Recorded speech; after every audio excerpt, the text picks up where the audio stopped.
to the domain experts, they are not willing to trust it because they want to understand how this decision was made. Let's take an example of one neurosurgeon. You develop an awesome model with very good fMeyer, and you take to them and says that for this specific reason, my model is saying that aneurysm is going to rupture, or a patient might have a stroke, or this specific patient might be a diabetic in next 5 years.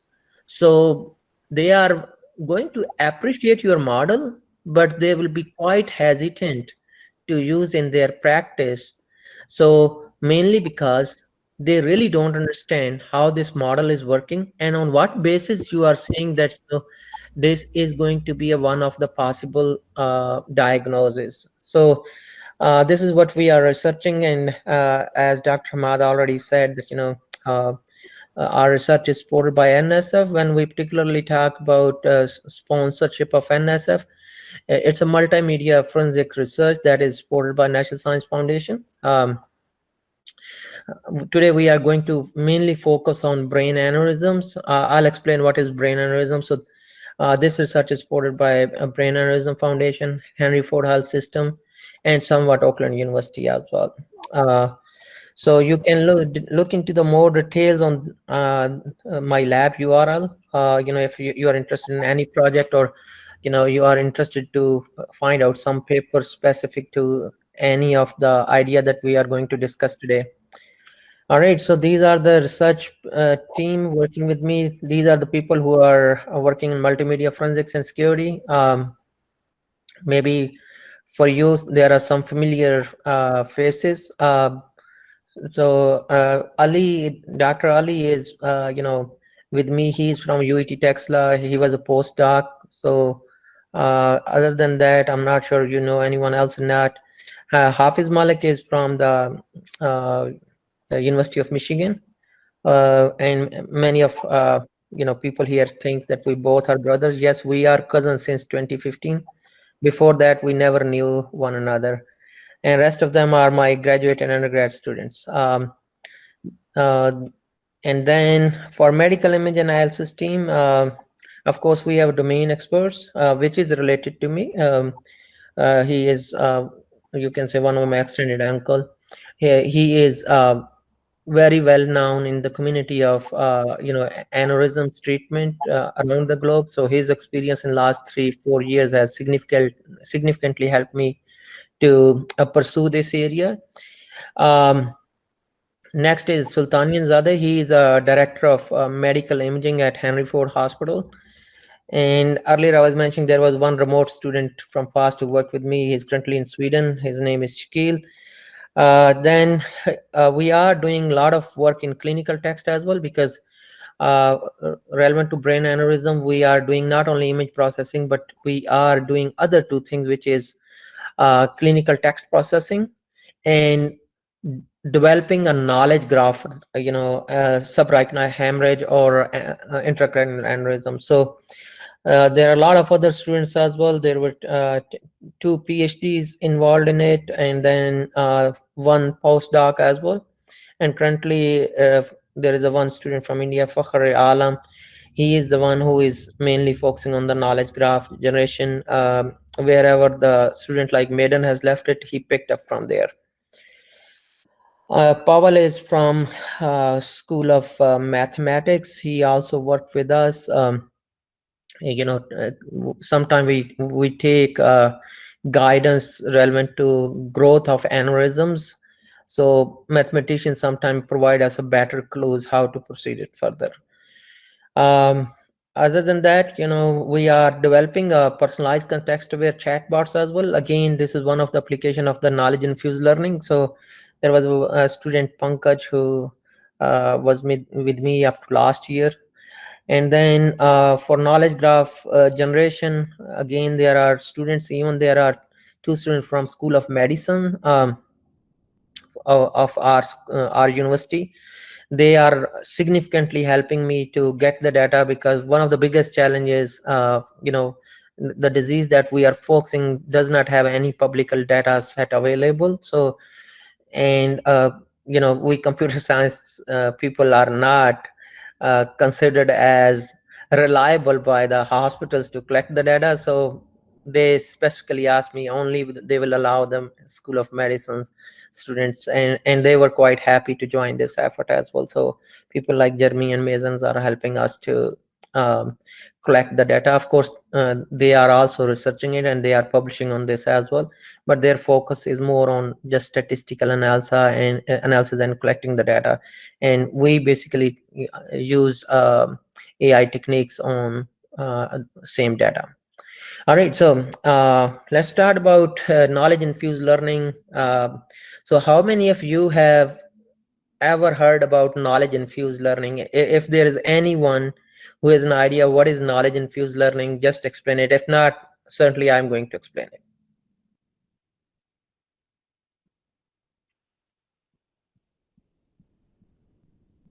All right, seems like um, maybe this is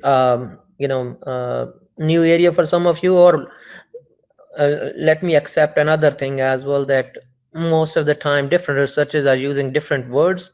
So there is a chance that you are aware of it, but you're not familiar with this concept or the terminology. So let me give you one motivation scenario considering your local context. Let's suppose you are driving your car 5 or 10 years from now on, and you really love Urdu poetry. So let's suppose person like Dr. Hamad of has developed some generative adversarial neural network or some other generative models which are basically giving the new poetry based on the certain training data set. Let's suppose based on the shikwa or jawab shikwa, someone is producing the new poetry on by the way, I have seen some work from ITU or LUMS. They are trying to do something like that. So let me explain now here. I mean, generative adversarial neural network or other generative models are quite familiar from last 3 years to the community, but the question is, can we bring in context awareness in this one? Can we make it explainable? Can we offer new poetry that artificial intelligence is generating based on the context? Just imagine that this car is a smart car having many sensors, and it is detecting your emotions. So based on the emotions as well as the user profile, you know a few of you might have while driving on I forgot the name of road. Let's suppose you're passing by from motorway, and you one of you might be interested in more serious poetry, another one just want to have a some amusement. So depending upon your profile or the current context, it will be possible to embed this context in the machine learning. So for example, here I just seen that let's suppose sensors have produced some data, and we have interpreted that first into human understandable form or in form of abstraction, right? uh, or call it a knowledge graph, and we are converting that knowledge graph into embeddings, right? And if you are inserting that embeddings inside your loss functions, right, to bring in extra parameter, keep in mind that when you train your model, you didn't introduce any of this context. Maybe you trained your model on Ghalib's poetry, Iqbal poetry, right? But right now every poet is sometime is in sad mode, and they are writing a lot of sad poetry. But on the other hand, you can find a lot of um, I would say amusement in the poetry as well. So what we can do is we can convert this sensory data into the knowledge and embed that knowledge that your current models can understand it. So now also appreciate three things. Number one, your car is basically producing sensory data which is in form of machine understandable, right? From the human point of view, it's totally ununderstandable, right? So now somehow we need to convert that into, let's suppose, a human understandable form. And from human understandable form means you are abstracting this data. Let's suppose you are writing in form of certain symbolic logic, and then you are converting symbolic logic into some embeddings, because at the end of the day your machine learning model unfortunately neither understand directly um, something from the knowledge, the data produced by the car.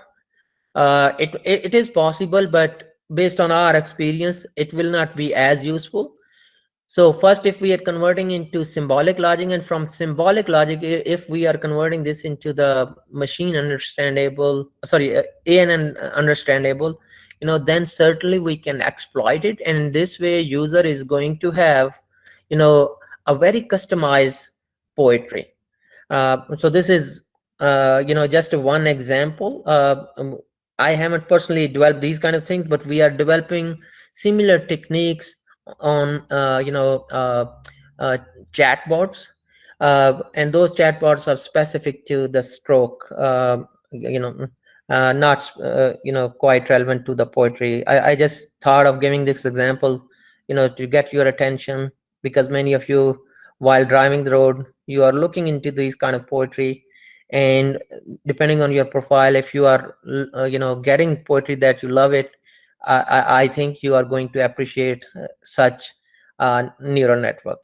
All right, so explainable AI, is there any question? Yes. Go Basically, I wanted to ask. This is same adversarial distribution that we are learning. Like, if I have a total examples of, if I have total 100 examples and I have 20 examples for test and 80 examples for training, and uh, if I am selecting like 20 examples for my validation, and I am selecting those examples on the basis of distribution of my test examples, then those validation examples will be my adversarial examples, right? Well, maybe for certain case, yes, let me go one step back and explain why we are using generative adversarial neural network. Many of you are quite aware with the deepfake, right? For example, um, just imagine in current Pakistani turmoil, right? Some followers of PTI would like to generate a fake video of Nawaz Sharif, right? Or vice versa, right? They are going to pick their speeches, right? And they are going to train the model. Once the model is trained, right, then basically they are involving these two things. One is generator, another one is discriminator. So based on that, now you are currently feeding let's suppose a text. Based on that text, you know you are basically putting the words in your target speaker's mouth. This is one of the biggest example of generated adversarial neural network. Here we are saying, let's suppose you have already trained your model on uh, let's suppose shikwa, jawab shikwa, or something else. You can basically expect the ANN to generate some poetry which is quite similar to data on which it was trained.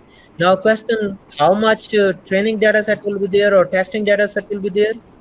uh, I mean, it varies from problem to problem. It's hard to say in the start that how much will be the training data and how much testing data will be sufficient. Yes, I got the concept of GANs basically that Nvidia is doing and Google is doing, like deepfakes and all Hmm. the things. Uh, I was just talking about adversarial, the concept of it, adversarial, Okay. basically in, yes. So that was my question. The concept of GAN is okay. Should we proceed, Let's or continue. should I explain a Yes, little bit more? yes. Let's continue. Okay, all right. Um, so explainable model, traditional, if you look into the upper part, we train the model, and we apply a certain ML algorithm and we learn the function and then we recommend to, let's suppose, a physician or, administrator of Facebook that whether certain video is fake or not, right? It doesn't matter here, you are introducing structured machine learning or, you are using ANN or even deep learning, right? So here, experts always have this question: why this more, learn function is behaving like that? Why not is producing something else? You know, when it is going to be successful, when it is going to be failed, right? Should we trust it or not? Or what if the biggest question is, if I want to correct the error in it, right? How to do that? Uh, so the traditional models do not basically provide answers to these kind of questions. However, in explainable model, you know, let's suppose when we are saying that this specific aneurysm is going to rupture or the patient is going to have a stroke, right? We can write something like this: because the type of aneurysm is saccular, this patient has a family history, this patient is African American and female. She is a smoker, right? Based on that, we are saying this person has approximately, let's suppose, 80% of probability to get a stroke, right? So if these kind of explanations are available, right, then domain experts can, say that yes, we understand how this model is working. We also understand when it's not working. They can also predict when this model is going to be successful and when it's not, and then they can basically will be more sure to whether use this model or not, right? So let me take one example. I am pretty much sure many of you have a background in machine learning. Just imagine you took a data from the one hospital, and that data, let's suppose, does not have a lot of patients who were having say family history. So this is a problem that we also received it. There were only 18 patients in last 13 years who were having family history, right? So when we developed a model, we were not giving any score at all to the family history because our model was just, neglecting the family history. Um, so but that now does not mean that family history is uh, something totally negligible. Yes, it's not that important for a stroke, but if now external evidence says, or the published evidence says, for example, the work of University of Buffalo, it's they confirm that approximately there is a 20 time more chances if three of your siblings have a stroke as well. So now this shows that uh, this factor also need to be given a certain weight. Now how you can basically ask your neural network model to consider the family history also in decision making, right? So here there comes role of the human in loop, or in any problem of assistive AI. We certainly need to take the input of domain expert. For example, domain expert is saying, well, if data is not supporting, but I have learned from scientific literature that we need to give a certain weightage to the say factor like family history, then model should be able to get that input. So here, if models are interpretable and domain expert can find out something that these kind of things are not considered by model, only then they can basically ask computer scientist or directly to the model that these things need to be considered. So this was a one reason that why in healthcare particularly explainable AI is highly demanded. All right, so as we discussed earlier, as a human, we can't explain our own action, right? But we are now interested to explain the internal structure and functioning of human brain. Why? Because ANN are simulating the internal structure and functioning of human brain, but the strange thing here is that we really don't know even how human brain works. ANN is sort of, just a simulation or the guess of how human brain work, right? So in any way, in explainable AI, we want to understand the internal structure of ANN, right? And we want to see how does it learn particularly high level representations, like classifying images or debugging, these networks.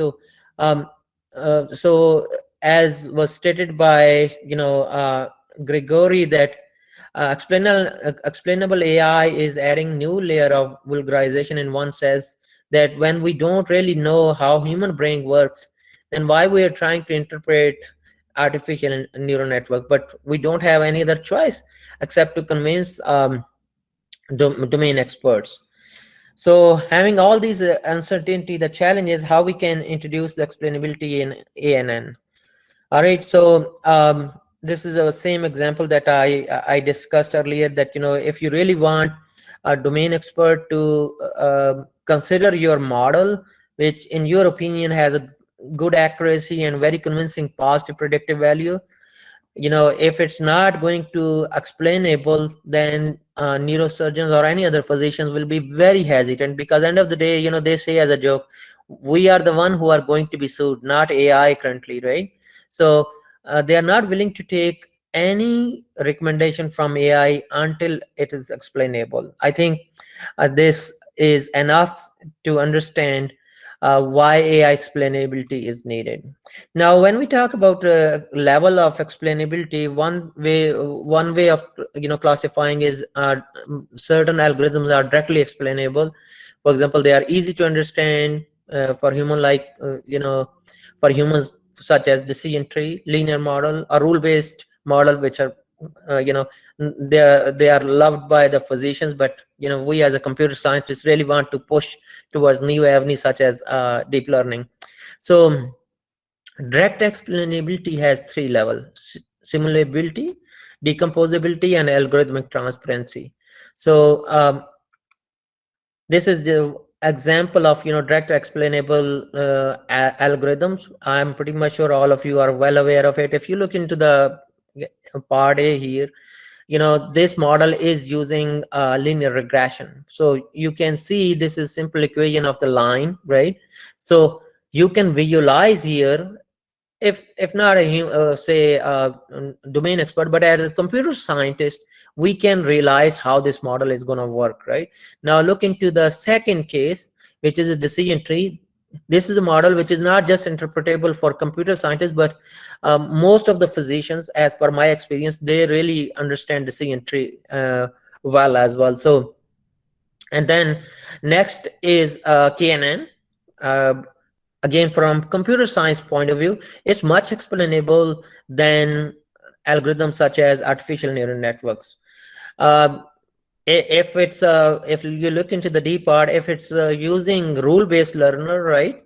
Again, domain experts are going to love it, as well as people like us are also going to appreciate its interpretability, right? So in nutshell, all of these algorithms are either using simulatability. Simulatability means we are basically trying to think inside our mind how these algorithms are going to work. In other words, human brain can simulate the internal working of these models.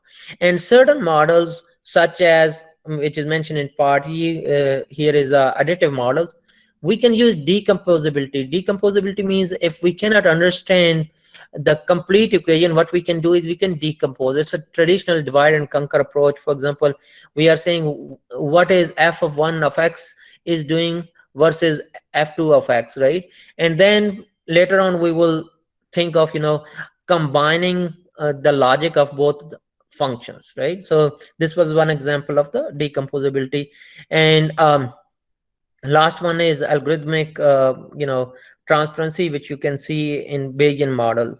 So now the question is, if we are going to use DNN, what choices do we have for explainability?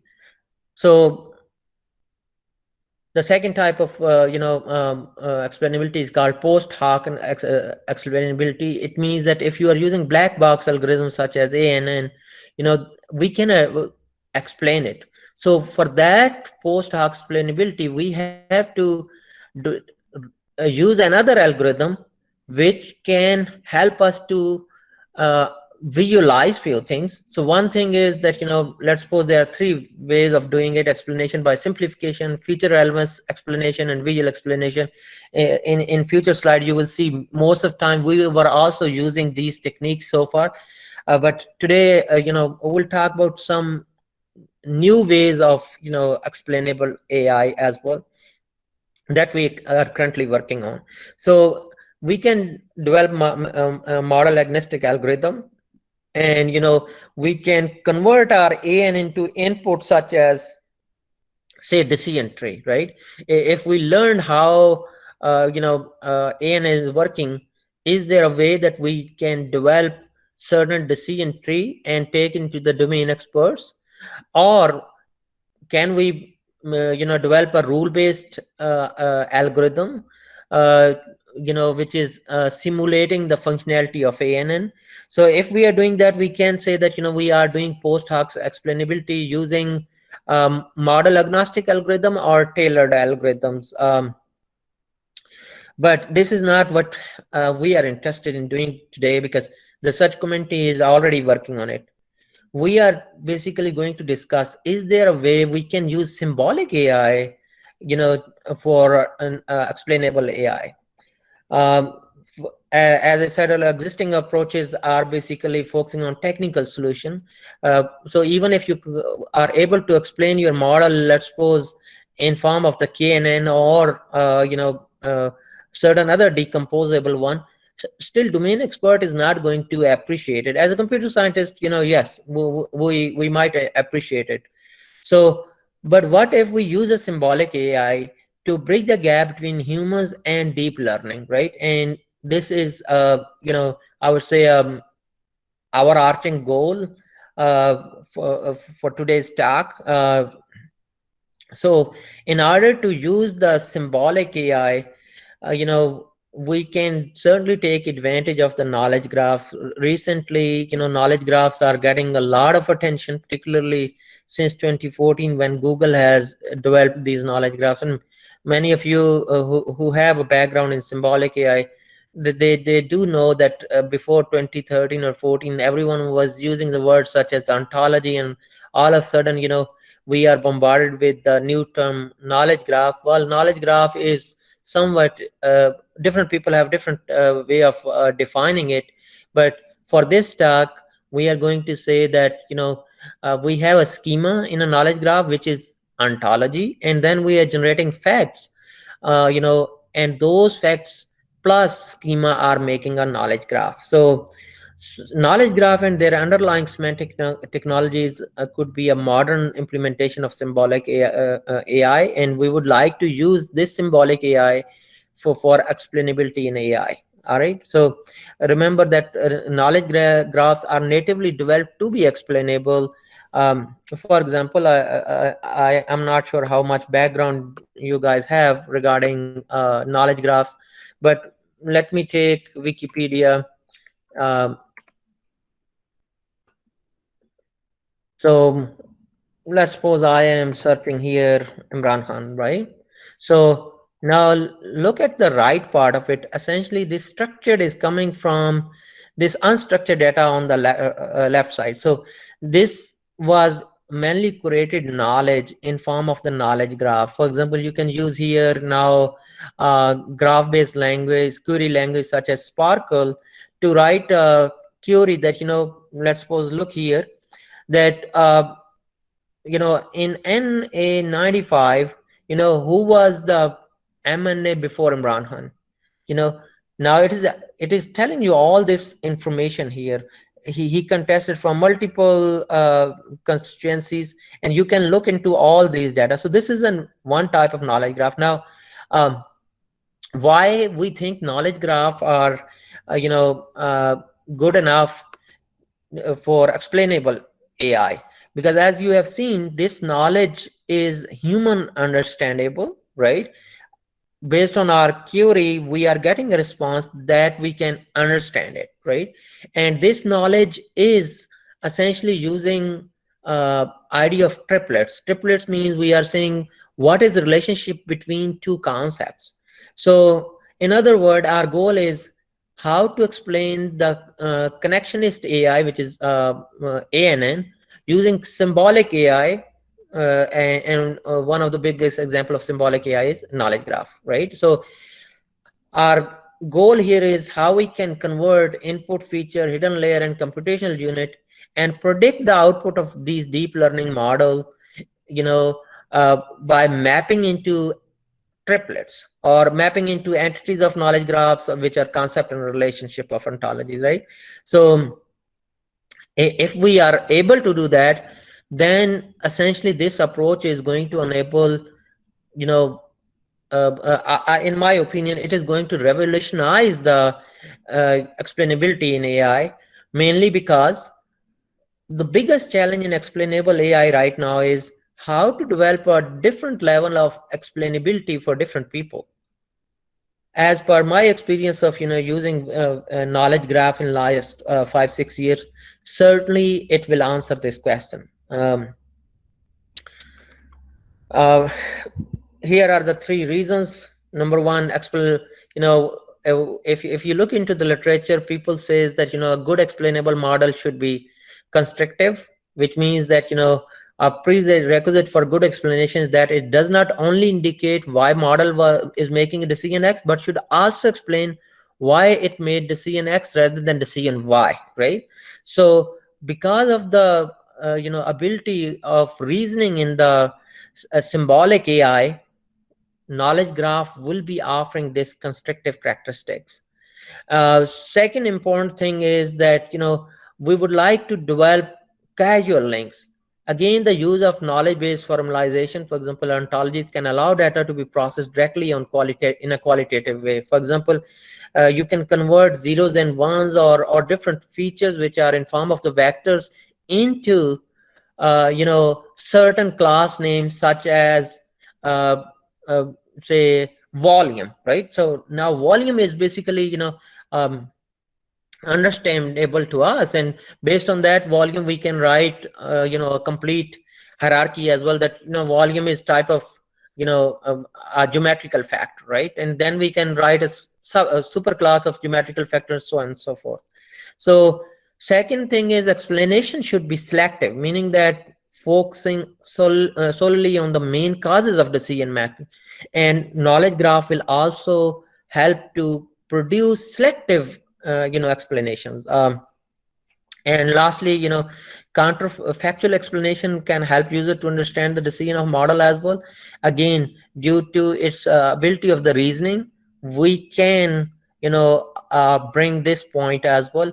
Of course, it will require a lot of effort to develop such a model, but theoretically we can say that it is going to be possible, right? So the challenges of XAI, or the future direction, in my opinion, will be two things. Number one, whether observer is expert in field, a policymaker, or user without machine learning knowledge, explainability or intelligibility does not have to be at same level. For example, we as a computer science, we sometimes take our output to the domain expert and we say like, look, we develop awesome explainable machine learning algorithm, but they don't really appreciate it well. For example, I mean, I don't want to say that the more experienced doctors are not knowledgeable. They in their domain they are very knowledgeable. But whenever I am meeting with the young neurosurgeons, they at least understand rule-based or decision trees.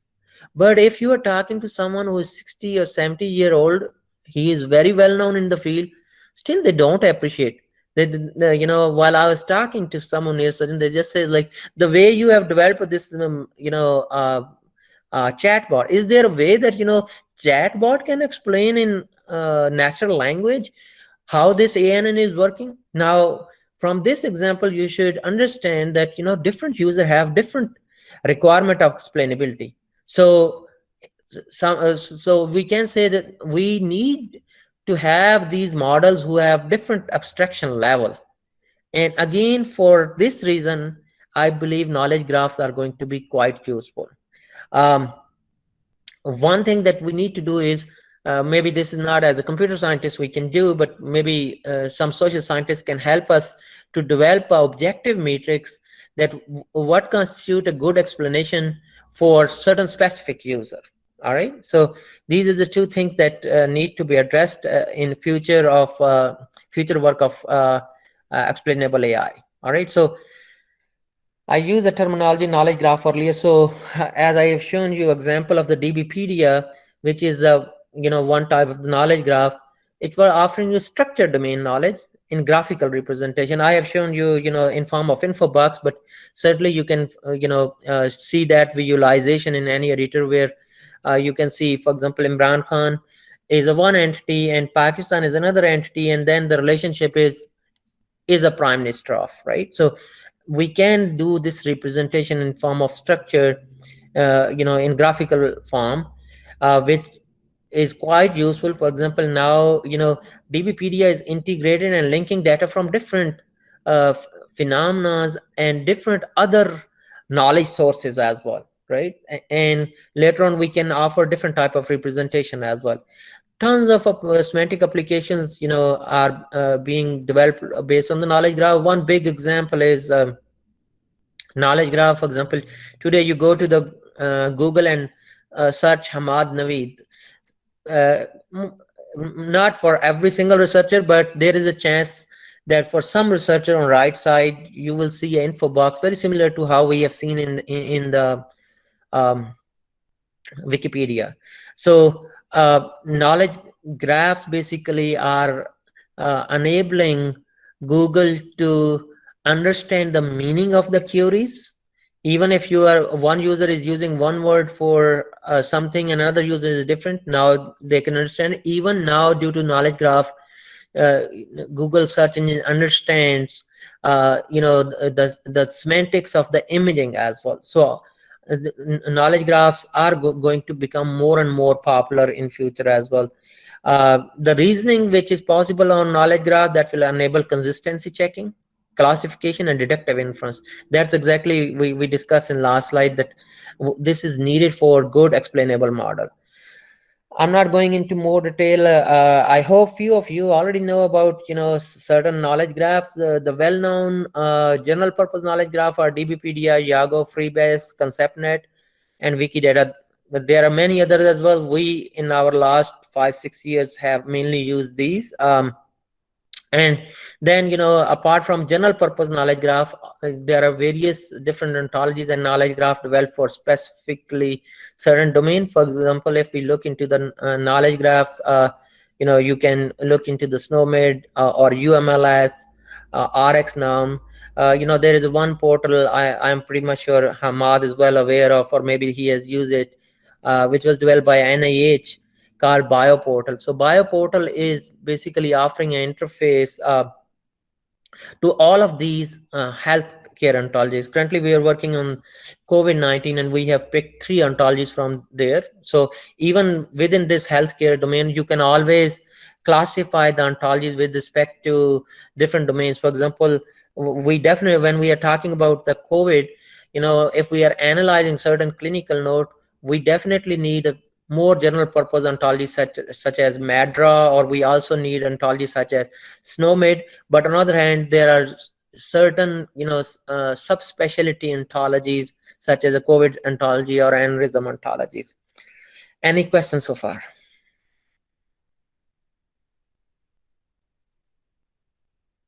All right, so a quick feedback.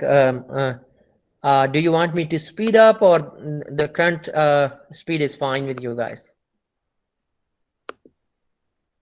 I think this is fine. I think we can keep going for another 20 minutes, and then we can Oh, have questions. it means we are running out of time. So I'm going to be a little bit fast. So today we are in trying to learn something different. If we have to enable, explainable AI, or if we have to enable, interaction of the domain expert with the neural network, we need to use a new machine learning technique called knowledge infused learning. It's not as new, as people think. If you look into the literature since 2012 or 13, there were some people who were using this idea, but they were giving different name. But anyhow, for this discussion, I'm going to pick up the domain, the definition from this paper, Amit Sheth, who is one of our collaborator as well. So they recently has defined it that knowledge infused learning is exploitation of domain knowledge and application semantics to enhance the existing deep learning methods by infusing relevant conceptual information into data-driven computational approach. So in other words, we are saying this is going to give us neuro-symbolic AI, because on one side, we want to bring a symbolic AI. On the other hand, we still are using the deep learning as well. So here, now my interpretation is that domain knowledge, how we're going to bring it. So we can bring in form of the knowledge graph, we can bring from the knowledge base, or we can bring from an expert as well. So somehow, whatever current input of the deep learning model is, we want to change its behavior by enabling the interaction between human expert and ANN. So we can divide the knowledge infused learning into three classes: shallow infusion, semi deep infusion, and deep infusion. um, so this is one example of the shallow infusion. Many of you have not heard about it, but you guys have maybe used it. Just imagine you have a small data set, right? And you are saying that instead of developing a large data set, is there any way that we can bring in a knowledge here? Just imagine that, the way, we looked at the example of Imran Khan, right? Let's suppose you have got the biography of Imran Khan, right?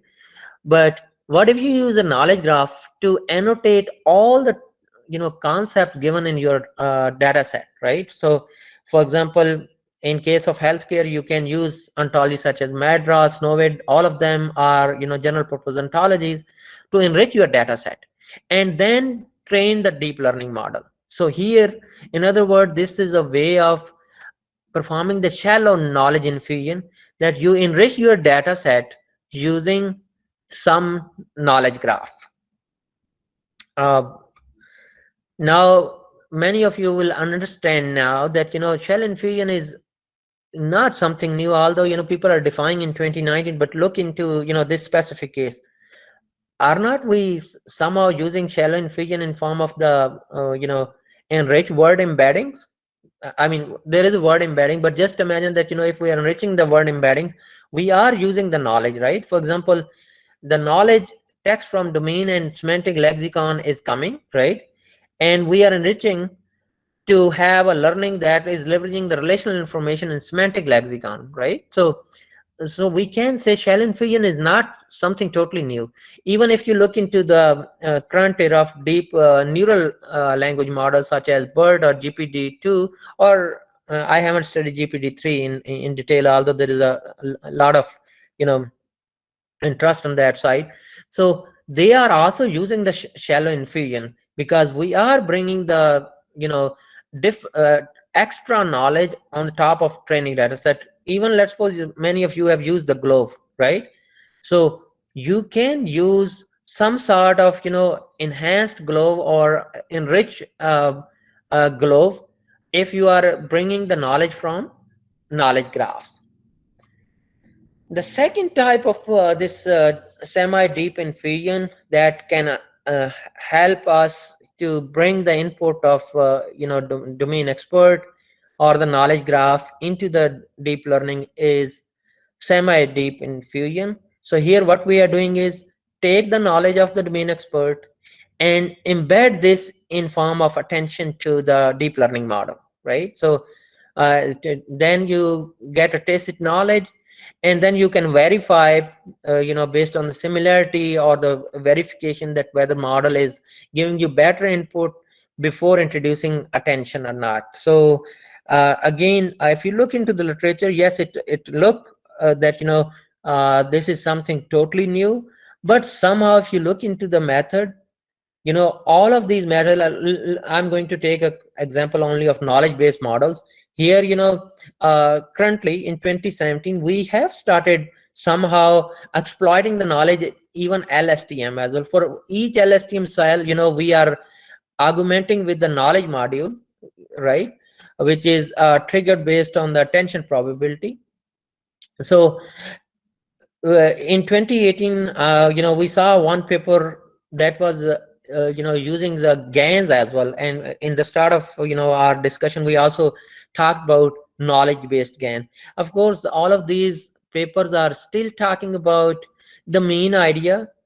A lot of work still needs to be done in this domain. And remember that for every single domain, don't expect that knowledge and fee and learning is going to perform really well. Maybe without knowledge and fee and learning, your model is giving a better output. So now look into somewhat, I would say, a proposed model. So what if we want to interpret the DNN? What we can do here? So for example, we have a data and domain specific corpus, and we are using same to develop a knowledge graph on the right side. So if now you are using contextual modeling, let's suppose you introduce embeddings here and you are passing these to different hidden layers. And here we are now writing a one module. Somehow we are writing algorithm that will understand the inputs, that will understand the different operations that complex are introduced by each layer to basically optimize the loss function, right? If we are describing all of those things in form of the knowledge graph, we can say we are embedding a knowledge infusion here, right? And this model will be interpretable. Now let's suppose that there is a domain expert and he's saying, what, the domain specific corpus that was given, that's is perhaps a bottleneck here. Can we embed a more reasonable knowledge into it? And let's suppose he is saying in form of the speech. If we convert that speech into the knowledge graph, and we somehow, again I said it's a visionary architecture, we are bringing the knowledge proximity here, and then we are representing this knowledge graph, and then we are saying how this new knowledge graph is different than the existing knowledge graph. And then we are basically calculating the dominant knowledge graph, which is a new knowledge graph, and converting this into the certain contextual modeling, and then feeding this into the knowledge and field layer. So how this will happen, it's still a big question. As I said earlier, we are struggling from last 1-2 months. There are tons of research challenges here, but if we are successful, then certainly it is going to be an excellent I would say interpretable DNN model, because we will be able to even give a response to the domain expert same way as chatbot is giving a response in natural language. All right, so we have discussed all these basic concepts. We are now going to look into 3 projects that we are currently working, and you will see how we are applying it. I'm going to briefly introduce these projects. First is NeuroAssist, which we are basically using human in loop knowledge as well as from knowledge graph to make our deep learning, or I would say even machine learning, explainable. We are using here brain imaging as well as the clinical text. Second one is a fake multimedia one. I am not going to discuss this in detail. I'm only going to tell you the main research that we are doing in this case. It has a 4 big research thrust. First case is very similar to the way today we have database of the fingerprints. We are trying to develop a signature of each of the microphone that is used in different devices, or the signature of the every single camera that we are currently using it. And we would like you to use that to understand whether this signature was used to produce in any artificial intelligence based deepfake or not. Certainly bad, because that's a robotic voice. That robotic voice will not be having any such signature. But developing such a database is also a very challenging task. We are still working on it. So this is task number 1. Task number 2 is we are saying how can we differentiate between the voices particularly which are original in nature versus those who are replayed one.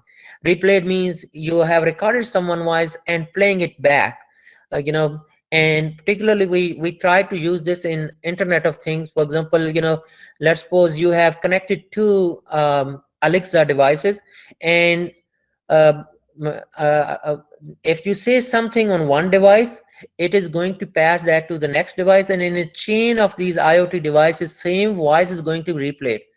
But you know, now just imagine that on your Google Home, you are saying, buy me a, say, a Mac machine of $1,500, right?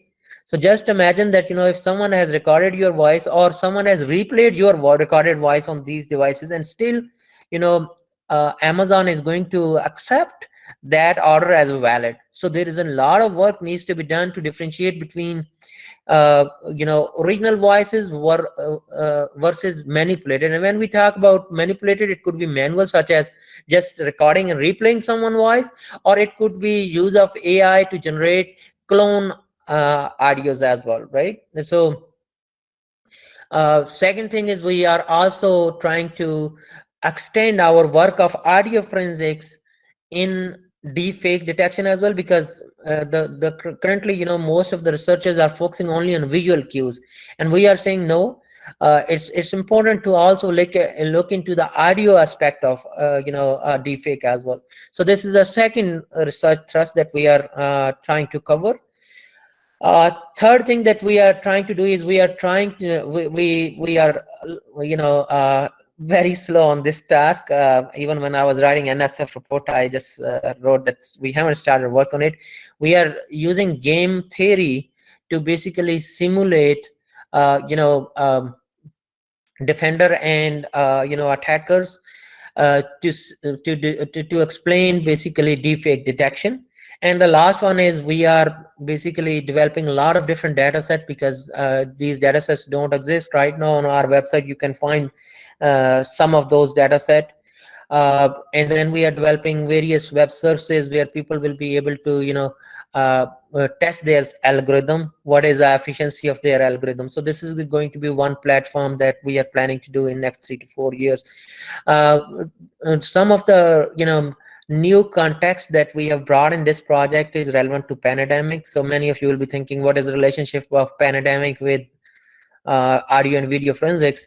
So as you are very well aware that we are using face mask, you know, a lot. So let's suppose I'm driving a car with having a face mask on, or you know, I'm walking with face mask on, and let's suppose I call my bank, which is doing a voice-based authentication. Do you think my voice signal is going to be same as it was when they took my sample without mask? Because our most of the ASV, or automated speaker verification, as well as face you know, recognition based system, were trained on data set without having face mask on. So we would like to investigate that what is the impact of the face mask on our current AI based system. So you know, we are in touch with NSF on that initiative as well. We have collected you know, very big data set on that. I'm trying to involve a lot of students from my university to help me to give this kind of data set. Last one is COVID-19 management using AI techniques. This is a project we wrote in 2018, but at that time, you know, no one was aware of the COVID.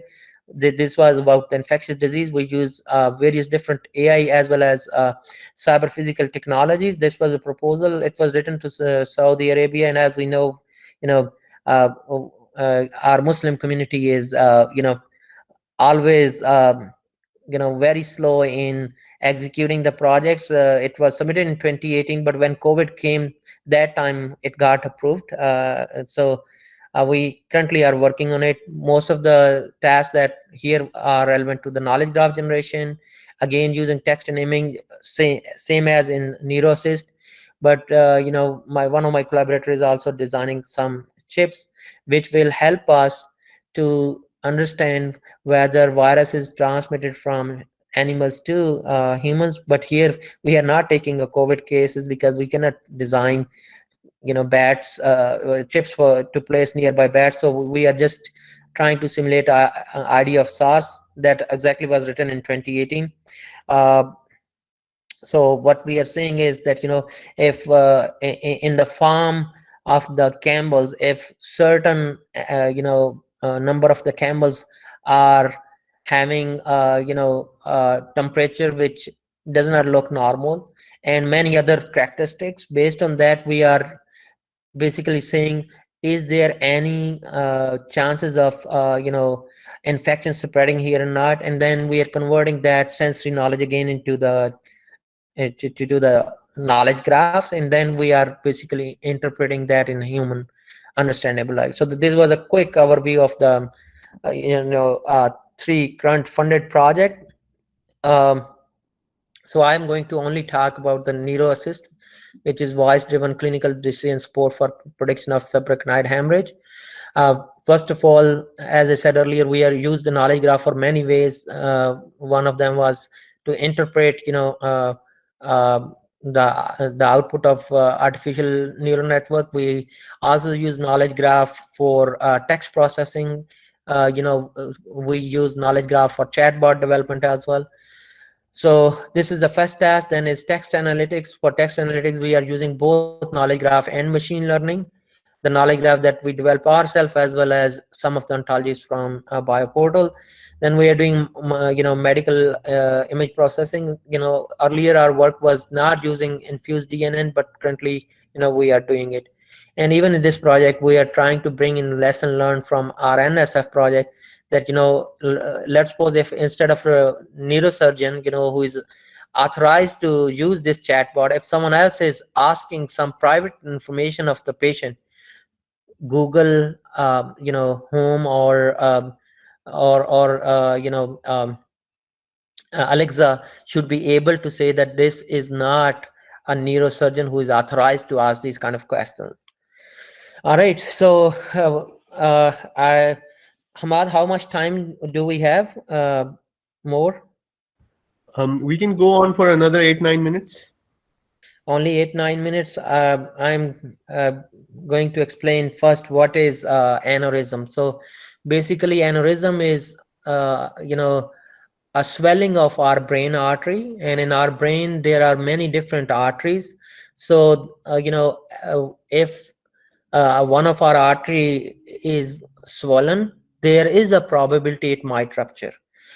But how many people in go for regular scan of brain? Even in United States, insurance does not cover. So many of us might have aneurysms, but we will never come to know until it's rupture. And when it's rupture, then we says that it result in it result in subarachnoid hemorrhage. So as you can see that as this aneurysm is rupturing, the blood from these arteries are going inside the brain, and those brain cells are start going to die. And it's very fatal, because most of time in United States it takes approximately 8 to 10 minutes for patient to go from home to hospital.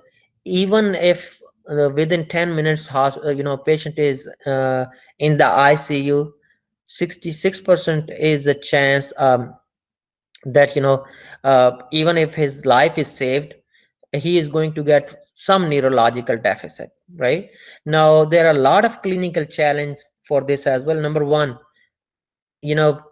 there since 1990 people are studying aneurysm, particularly on clinical side. Not all aneurysm do rupture. So whenever, let's suppose, someone went for headache or any other issue and they got the brain scan, uh, now doctor is saying, oh, there is aneurysm. So what choices do they have? Majority of the people these days have a simple threshold. If aneurysm is greater than 7 millimeter, just do a one kind of intervention, either do a open brain surgery, or use coiling. Coiling means basically they insert the metal in this swelling part. So these are the two main techniques that are used today. But the biggest question of one surgery cost more than $1 million. If all aneurysm are not going to rupture, why should we treat it?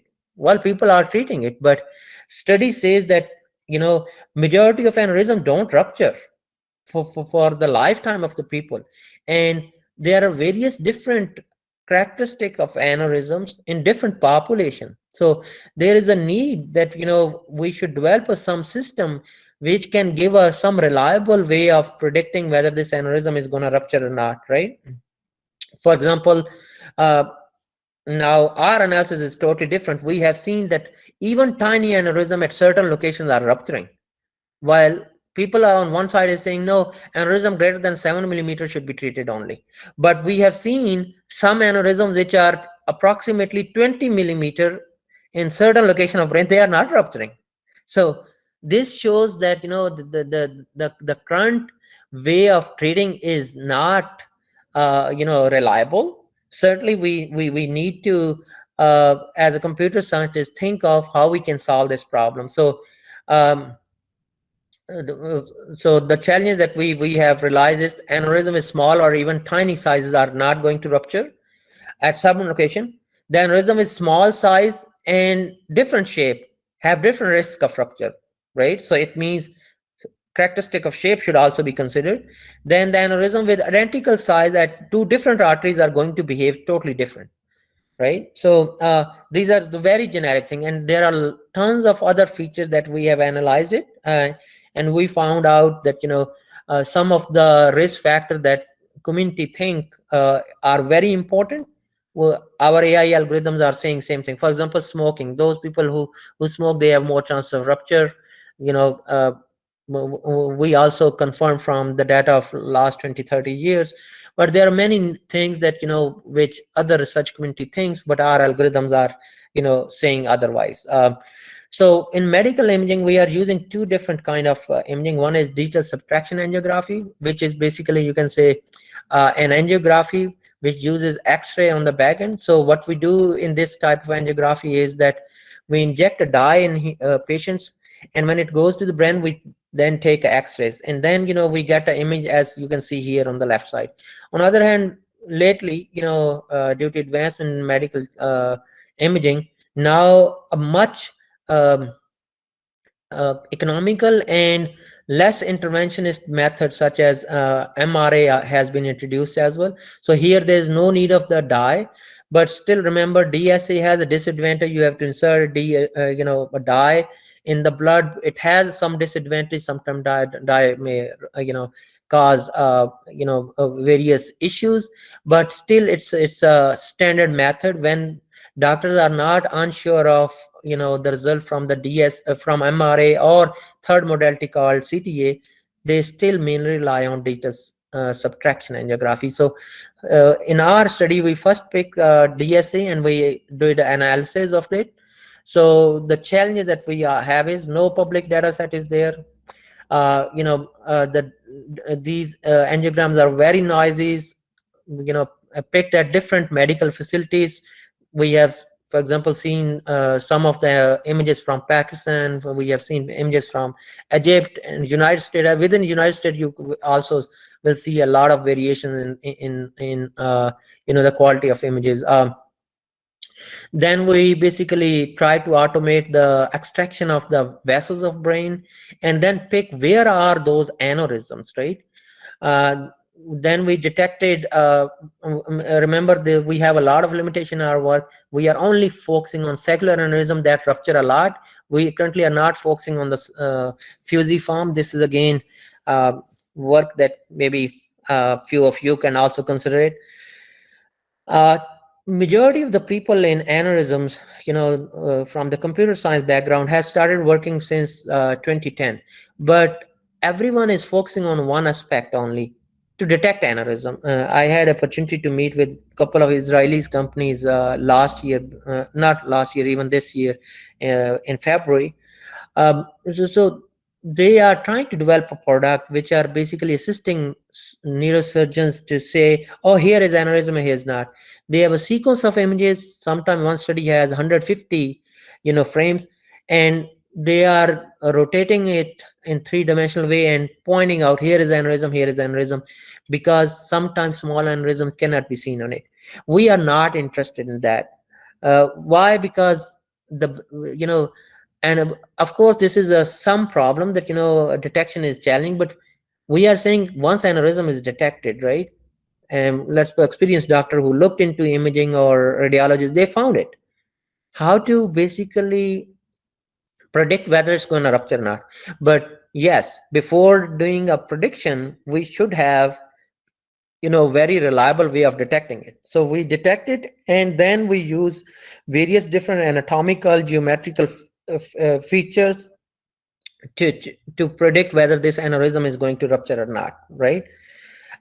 We also determine, what are the most critical location in brain vasculature where aneurysm are going to rupture more. And then, as I said earlier, our goal here is how to fuse the knowledge of domain expert and the knowledge graph in image analysis as well. So just to quickly show you the some challenges, this is a example of the DSA on left side. This is a image that we took from the one of the patient of Henry Ford Hospital. So you can see here that if you look into the swellings, one may say there are two aneurysms in this image. In fact, if you look into the B part, which is highlighted here, this is aneurysm, right? Here, it's approximately an aneurysm of 12 to 13 millimeter, right? But the lower part, which is mentioned as a blue, this is not aneurysm. This is a loop in it. In our brain, all arteries are arranged in a circular fashion, and there are tons of loop involved in it. So first biggest challenge was that how which one is aneurysm, which one is the arterial loop. So we solved this problem. Then we looked at some other knowledges in case of the text, as well as for knowledge graph generation. For example, for knowledge graph we are saying, can we capture all the information that is relevant to onset and at time of rupture? We developed a knowledge graph, and we brought all the concept and relation for that. We developed very comprehensive knowledge graph. Then we developed a relationship between different comorbidities as well, based on our data. Certainly, we need to extend it by taking the data from different hospital as well. And then we have determined the rupture probability and represented in a way that we can embed, we can later on use that for inside the imaging as well. So here you can see a big picture of this project. Patient records are coming and imaging are coming. You can see imaging are coming here, patients are coming here. We are fusing it, right? And we are developing a knowledge graph of even images as well. Let's not call that a knowledge graph, because many of you will be confused. But here we are only saying that what are the metadata of these images. And then when a new this is one of our contribution as well. We are saying we don't have one generic model which will be telling a rupture probability. We have developed a different aneurysm prediction model based on the location. For example, we are saying when in test case there is an aneurysm of say middle cerebral artery or anterior communicating artery, we should be picking different location specific model for case. This is how we developed a knowledge graph. I'm going to give a big picture. You can study more detail from our paper. So we have done concepting and semantic relationship. We developed predictive knowledge. Many people only develop knowledge graph which have concept and relationship, but we have basically extracted the concept using rule-based approaches as well as word-to-vec. We use many other existing ontologies on it, and then we define not only those concepts, but we also developed a statistical relationship as well, which as per our knowledge of this domain, no one has done these kind of things. And then we have developed a predictive knowledge so that this could be used by chatbot. We use the association rule mining, ensemble learning, and then production rule induction. So this is how we develop it. This is the architecture of it. Yet how we are taking the data, structured and unstructured data from the hospital, as well as from uh, biomedical resources as well. In next slide, I'm going to explain here biomedical resources. So at the moment, this is here we are using structured and unstructured data of the clinical sources, right?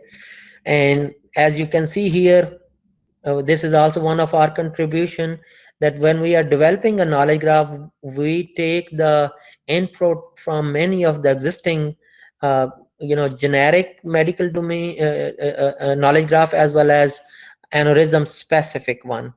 So for example, there is an ontology called intracranial aneurysm. We have extended this one, we call it extended ICA. We have brought this as well, and then we got the hierarchical and non-hierarchical relationship from these, and then we use many different techniques, as you can see here in this block: text processing, concept extraction, enrichment, and relation factory. We developed these semantic relationships here. And as I said earlier, then we basically from each clinical note, we are saying how much is a confidence, for example, to say that this aneurysm is going to rupture. Because if for one artery we have only say a 200 patient, definitely now when we are saying something, we really want other researchers to use our knowledge only if they think that this is sufficiently reliable. When we are saying that we developed this only 200 knowledge, definitely people are going to say it has much less confidence compared to some locations where we use 800 patients data. So this is a detail of the how semantic knowledge graph generation is done. You can see the relationship of different concepts here in this graph. We are picking each clinical notes, and we are populating this knowledge graph.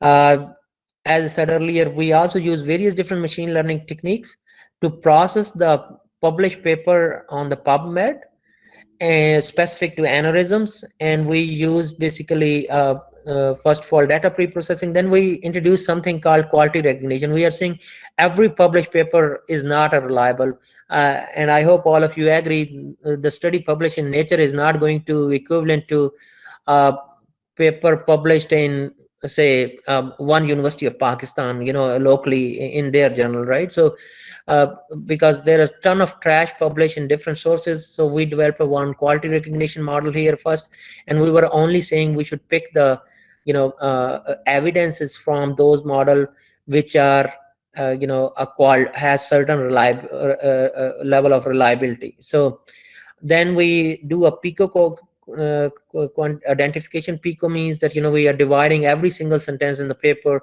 whether it's a problem relevant statement, it's a objective, it's a intervention, and so on and so forth. Once we have done, then we are performing sequencing and scoring and ranking, and then we are generating summary.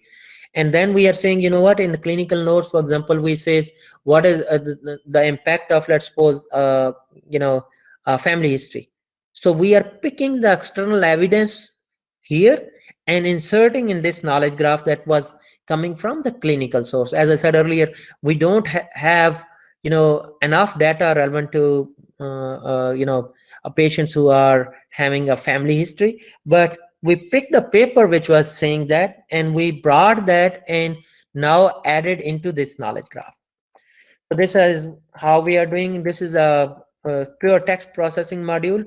Here you can see rest of things are same. Most of you understand how to do a text processing, but look into when we are developing the ensemble model, we are introducing a knowledge infused based classifier. So in other words, here we are saying, what, even in clinical text, some information is not written. Can we bring something from knowledge graph? For example, what is the average diameter of middle cerebral artery, right? If we want to exploit that in the deep learning based module or any ensemble learning model, we can bring here knowledge infusion from one of the knowledge graph that we have developed ourselves, or you can pick from anywhere else as well. Or of course a domain expert could also be involved here. So this is one example how we are developing explainable model. Here again you can see we are not using the ANN, we are using structured machine learning, but we define in a way because the domain expert were not listening to us at all. They were saying, we really don't know what work you are doing is has certain significance or not. So in this slide you can see we are basically developing a data set for each location.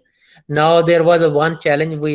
A physician has asked us to divide the whole brain into 12 different arteries, and when we looked into data, there were only 4 locations where we were having a data of more than, 100 patients. So we only developed, a location specific model for those.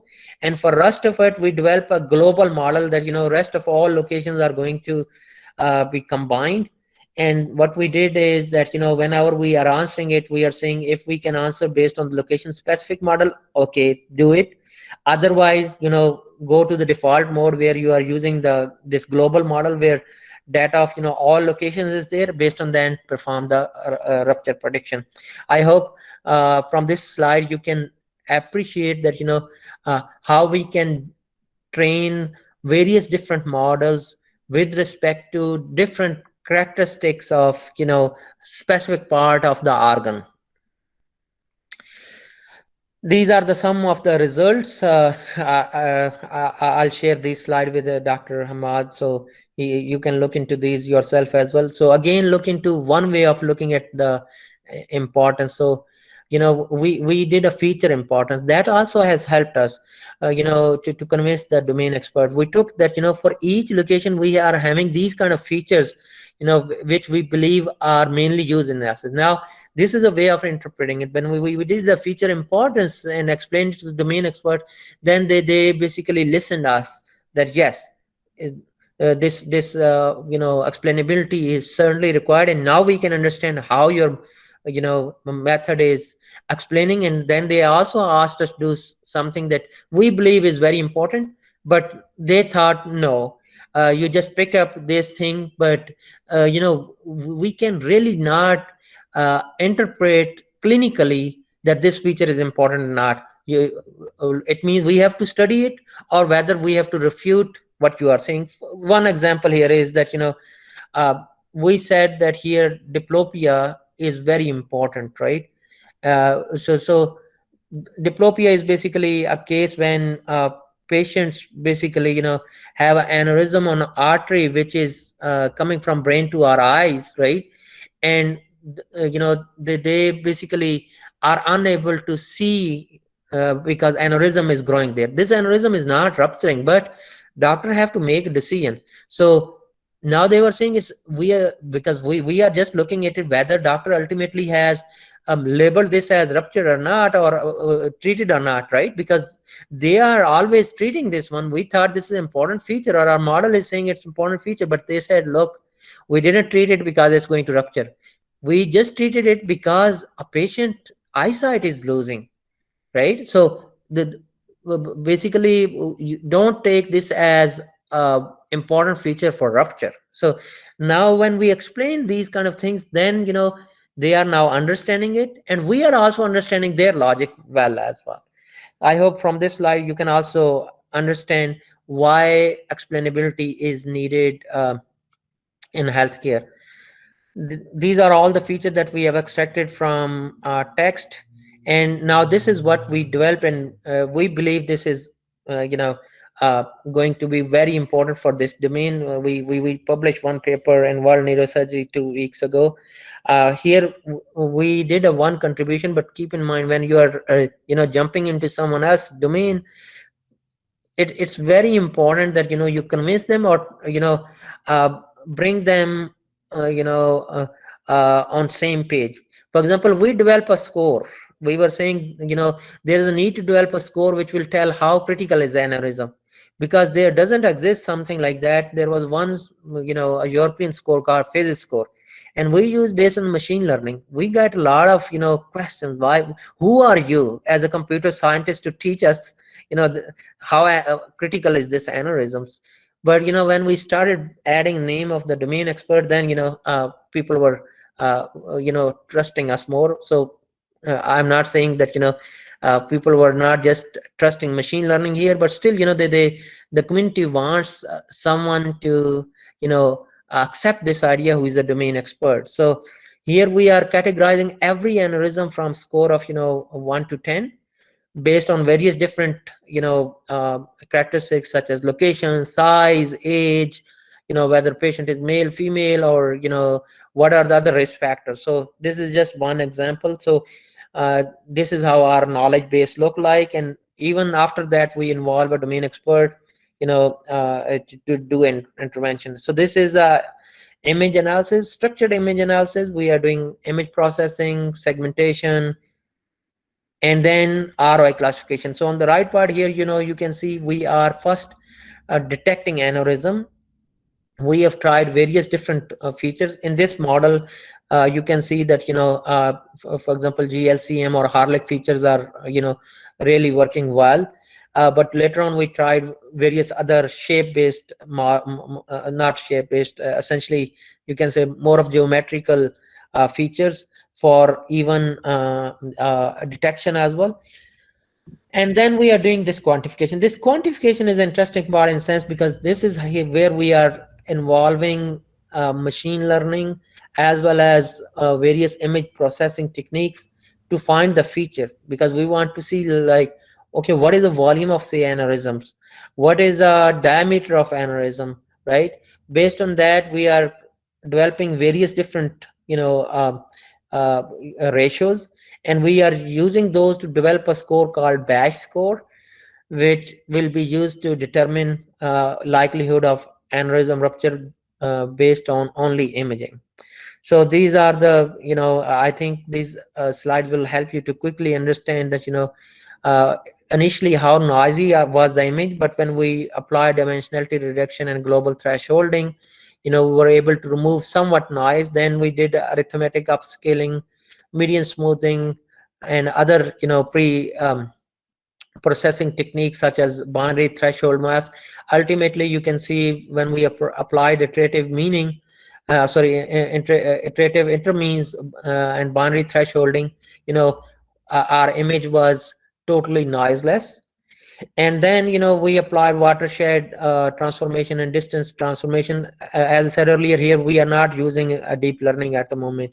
So we are basically doing all these structured image analysis to find out our region of interest. Now in region of interest, you can see there are aneurysm as well as loops, right? So now we need to write a classifier who can tell us that which of them is aneurysm and which of them is you know which of them is aneurysm and which of them is loop, right? So here we also, because we ultimately want to find out the geometrical characteristics, so we have to basically detect where is the artery. So this was a very complex things. We did artery outlines and centralized detection for geometrical estimation such as a diameter. And once we done that, here we are calculating the neck diameter, maximum height, etc. So here again there is a ton of work that we need to do, because this is pure manual thing, and that is a bottleneck in our work. We really want someone to come and help us on this regard, that they should calculate all the feature of aneurysm in mathematical fashion. So then we did a rupture classification. As you can see, we are doing now both DS and MRA. We use Harlech feature, we use geometrical and anatomical features as well. And this is our result. You can see, all those pre-processing technique we use it, we're able to reduce almost 98% of noise. And then you can see that ANN is performing much better than regression, SVM, and naive base for classification whether this is aneurysm or not. And once we have done it, this is another result where we have used both DS and MRA. Our results are better in case of DSA rather than MRA. So here is the crux of this thing. So here we are developing a score based on the image analysis, and we gave the same images to 5 neurosurgeons, and we asked them to rank them as well. So the score that we developed, we gave them as well. So approximately 82% of time, we are correctly identifying whether this aneurysm is going to rupture or not. But keep in mind, all those people who were involved in this analysis, they were having 30 to 40 year experience. there are very few people who know a lot about the intracranial aneurysms. Majority of, as I said, the young people, they just say if aneurysm is 7 millimeter, just treat it. Don't no need to even think whether this is going to rupture or not. And there are many people who are treating aneurysms even when they are 3 or 4 millimeter. Uh, so promise, this is my last slide. I'm second last. So here, you can see we looked into EHR data, we looked into the imaging as well, we developed different machine learning. Still we are now producing the output in a form, and we are saying to the doctors, our models are interpretable. Can you look into it and advise us what else to do? And we are also bringing in the global evidences as well, as I said earlier, from the knowledge graph, and we are saying it's your call. Do you want us to bring in here knowledge that is, let's suppose, published by Stanford, right? And they are the one ultimately who are selecting the rules from both cases. And sometimes we have realized that they were not quite happy with the output. So one of my ex student, as well as now the postdoc from the Korea, he gave me idea for developing a mind map. So he was converting even these decision tree and everything into mind map, which I hope all of you are familiar. And then we were using that as a tool to explain uh, to the neurosurgeons, and we're taking the input from them, and then basically adding such rules inside our knowledge base. This is what we are doing. This is a paper published in IEEE Transactional Medical Imaging in May of this year. They have extended our work. One of the limitation of our work in image analysis was, for one patient, we were not picking more than 5 sequences. They picked almost 100 sequencing. So again, their focus is only, you know, detection. But here they are not using now infused learning. We are these days trying similar model like what they did it, but we are using knowledge graph to explain that model as well, because we know very well our domain experts are not going to look at our results if it's not explainable. So this is what we are doing it. I have put some here publication as well. This is a small chatbot. Maybe for you guys it's not that excited, but for the domain experts, it was something really big. Talk to aneurysm predictor. What is your name? Historical patient data and provide aneurysm rupture predictions. What questions can you answer? Ask me questions like how many aneurysm patients were under 60 years old? Or ask me to calculate rupture probability for a patient. Calculate the rupture probability of an aneurysm of size 3.5 mm located in the anterior communicating artery. The patient is a female who has motor deficits.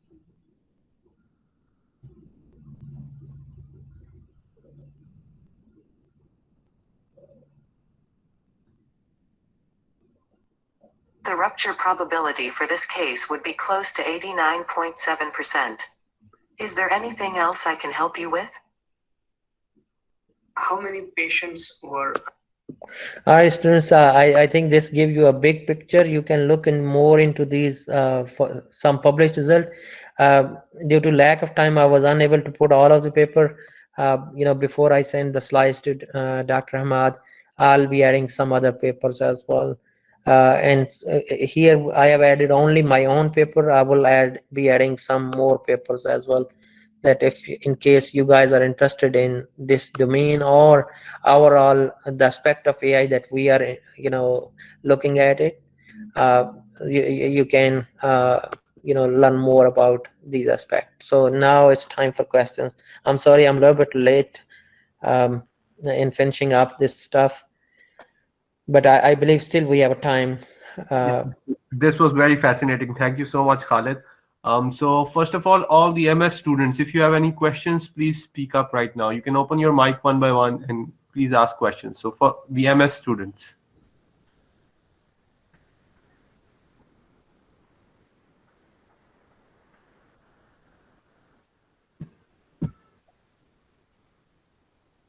Okay, we can start with Umair. Umair, can you go ahead with your question? Yes, sir. My question is that how we can measure the semantic correlation between the multiple terms of the knowledge graphs. And my second question is about the knowledge graphs that are used in the model. I didn't understand how you use the graph structures in your model. Are you extracting the embeddings of the knowledge graph and feed them into model, or there is some other way of feeding the knowledge graph in your model? Okay, so first of all, I'm going to answer how we are using it. So as it says, semi-deep knowledge infusion here, from our knowledge graph, right, we are converting into the, embeddings, and we are feeding attention, specific attention inside deep learning model. And then we talked about here, we said, how are we going to make our ANN interpretable, right? So in other words, we have to develop now two knowledge graph here. One is domain knowledge graph. Let's suppose it's aneurysms, right? On the other hand, we have to develop a one knowledge graph which is specifically about the deep neural network, right? So as you know here that inside the DNN we cannot exploit directly the concept and relationships, right, or a certain value of that concept. Say we are saying we want to increase the weight of the family history, for example, right? Definitely, as you can see in now this slide, when domain expert is saying that, let's suppose, add some more knowledge into it, we are making now another mini knowledge graph. And when this mini knowledge graph is coming here, when we are getting this seeded subgraph knowledge, again, can you see here the function e? Here we are again converting that into the same format which has been used by the knowledge graph here. So here the knowledge graph is in form of the relationship between different embeddings. So we need to convert this symbolic logic again into um, embeddings. So this was your second question. Can you please repeat your first question regarding knowledge graphs? You said how two concepts are going to be similar. Yes. Okay, so well, there are, if you look into the, machine semantic similarity based things, we have done a lot of work here. So many people are using for semantic similarity only machine learning. We use both knowledge and this one. So, uh, you know, one of the very simple thing that you can do is, let's suppose you have two paragraphs, right? And you want to determine the similarity of them. Let's suppose you are now first enriching all the entities of both paragraph using knowledge-based techniques. And then even you are calculating something simple such as cosine similarity, you can make use of that as well. So what method you will use, this will vary from problem to problem, but the question is whether we can use the knowledge inside it or not. Most of time is yes. For example, if you look into the current slide here, when we are doing this classification here for Pico based classification, right, after that we are introducing here summarization, or now summarization is based on the query, right? So here we have to find out the semantic similarity of or context of the query with all these the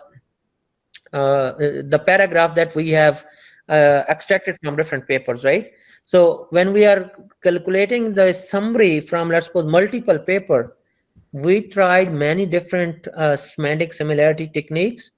And in this specific problem, we find out that knowledge was not helpful, unfortunately. We ended up only then using the machine learning. But in 2017, we published a paper where we mainly used semantic similarity for, or I will say ontology based information extraction to reduce a noise in the text, there it worked great. So regarding question what method is going to be useful, I would say it will always vary from one problem to another. We earlier, when I was in Japan, we developed a one system where we were classifying all the URL of the world into 160 categories. We use something simple called LESC algorithm. So we have just extended that LESC algorithm, which uses uh, term frequencies only, but because we are enriching the both context, even if it's doing based on the term frequencies, still the results are always going to be better. Great. Nadia, are you there? Can you go ahead with your question?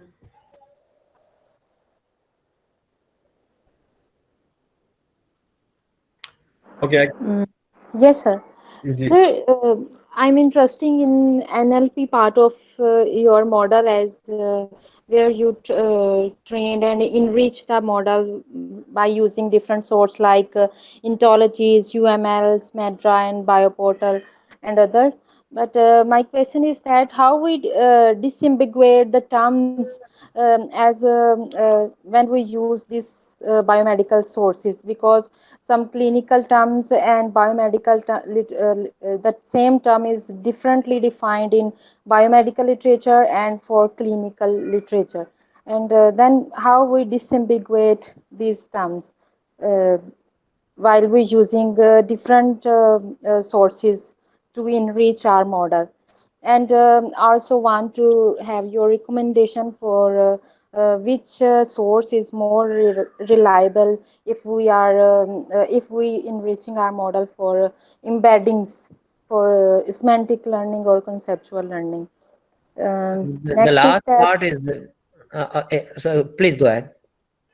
Yes. Or next, this problem that I have faced, how to validate and evaluate our model in absence of knowledge experts. Then how we, because we have to explain our model in front of the domain experts, then definitely we have to be validate before to explain them and before to going to some person that take it as a potential effort from our side. Then how we evaluate our model? Please Okay, explain sure. this. uh, Thanks.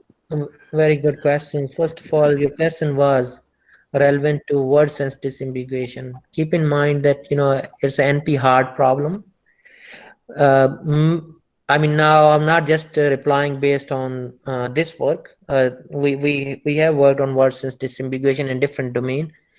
So I I would say most of the time, as compared to only using machine learning based techniques, in word sense disambiguation, knowledge based techniques really work better. But you know in machine learning, the problem of this domain is you can say that always something is going to work, right? So things vary from domain to domain. And for example, one knowledge graph is more complete than another knowledge graph. Now you can't say that the problem is with the semantic similarity. The problem is the knowledge as well. So uh, there's no way of saying that every single time or for every single domain you are going to get a better results. But for word disambiguation, I would say if you always combine you know um, enrichment or from the knowledge graph, you will definitely get better result. Even if you are not using machine learning, you just did an enrichment from the knowledge graph, and then you calculated the semantic similarity. Most of the time you will be able to disambiguate it. For example, let me give example of the dbpedia. Now in dbpedia, always let's suppose there is an entity Imran Khan. If you now search in Imran Khan in dbpedia, there are 5 or 6 Imran Khan, right? So you want to see in this sentence, is there any other token that is going to help you that we are talking about Imran Khan, who is politician? Certainly, even if the word politics or these things are not coming, but when you look into the metadata, and then you will enrich the Imran Khan. You are taking all of its token as well, and then you are taking the tokens of the complete sentence and their enrichment. And then if you calculate semantic similarity, you apply even cosine similarity, or you apply a less method or some advanced method which we have modified it. We really got a result more than 80% accurate. Now, when we tried this in the clinical domain, whenever we are using bioportal, and we are using more generic ontologies such as snowmaid or madra, results are better. Even when we are disambiguating some term of intracranial aneurysm, right? uh, Although we have intracranial aneurysm ontology, but disambiguation was not very accurate. But when we use a little bit more generic knowledge from the SNOMED, MADRA, and other type of ontologies, results were much better. So this is my answer regarding word sense disambiguation. I would say, I'm not saying for every problem knowledge based technique will work, but I would say based on our experience, when you are dealing with word sense disambiguation, certainly you should be trying out not traditional just machine learning approaches. Certainly you can try out the embeddings and those things as well, but also use the knowledge based technique. You will get a better results. So this was your first question regarding validation of the model. In the clinical side, of course there are various ways of doing it, but clinical, I would say, evaluation of the model is not different than any other model. All those evaluation technique that we use in other domains are equally applicable here as well. Yes, as I said earlier, even if you are writing a paper and you have not included a domain expert based approach, you know uh, the reviewer is not going to appreciate it. Yes, if you have used, say, certain automated, let's suppose you selected any other baseline, but still they would like that domain expert based evaluation should be there as well. And if you are doing only domain expert, the reviewers is not going to happy either, because they are going to say one domain expert could be biased. So I would say, if your question is specific to the paper, Dr. Ahmad can also enlighten you about this one. I would say try to use multiple evaluation strategies. Was there any other aspect of question as well that I didn't answer? No, I think it covered most of it. I think yes, Junaid, you can go ahead and ask the question. Sir, my question is that is there any algorithm that could tell us that, for example, someone sends some message that the particular text belong to that person or not, by checking their past text messages or something else in the data set or database from fake So in the context of fake multimedia? uh, I would say, could you please reword your reword your question, because when you will reword it, maybe you can explain better. You are specifically asking whether the certain message is fake or not. This is what you are saying. That certain messages is fake or not? Yes, exactly. No, look, here, Hamad, do you have 2 or 3 minutes, or no? I think this is more specific to his research interest. I think let him just search a bit before you give the answer. So it's better if you answer very generically. Okay, so I would say, first of all, it's important to understand, what kind of characteristics are represented in your training data set. Second thing is, you should look into what is your definition of fakeness. I'm going to not give you example of the audio. I'm going to give you example of the fake news detection, which we currently are working. There are some people from Lahore and Karachi, they are involved as well. So now we are saying, let's suppose, when we are developing a chat bot for the COVID, right? One thing is possible that it's a fake, that no such evidence exists about certain medicine, but our most suggestive president of United States, if he is recommending something, right, should we trust on that or not, right? So that is not about the fakeness, that is about credibility, right? But some people define fakeness also with respect to whether someone has misrepresented someone, and also which is less credible, but we always define them separately. So now, regarding your question, that based on the certain characteristic of say a journalist, can we say that this is a fake news or not? For example, you can train a model, right, based on the writing style. Let's suppose one model is for Hamid Mir, another one is for Talat Hussain, and so on and so forth, right? Certainly you can always pick it up. There is one Canadian universities who have developed this deep learning module, and it's working great. But when we started extending it, first of all, we again thought of bringing a knowledge into it. We embedded a one feature called how much experience this journalist has, because we are our assumption here is that the if a journalist is uh, uh, experience, he is going to, for example, have more uh, credibility, right? So the simplest answer to this your question is it really depends upon what feature you want to take from there, and if you want to bring something from knowledge, certainly you can do it. Sir, Okay. could you please tell us the name of the model so I will search it? As you mentioned about the Canadian University, do research in that. Just Yes. simply tell me the research paper or name so I will search it. The model is called Grove, and it is only about fake news. It's not about fake videos or fake audios. But if you need models for other kind of say multimedia as well, we work on many. But if you are only interested in fake news, go for this Grove.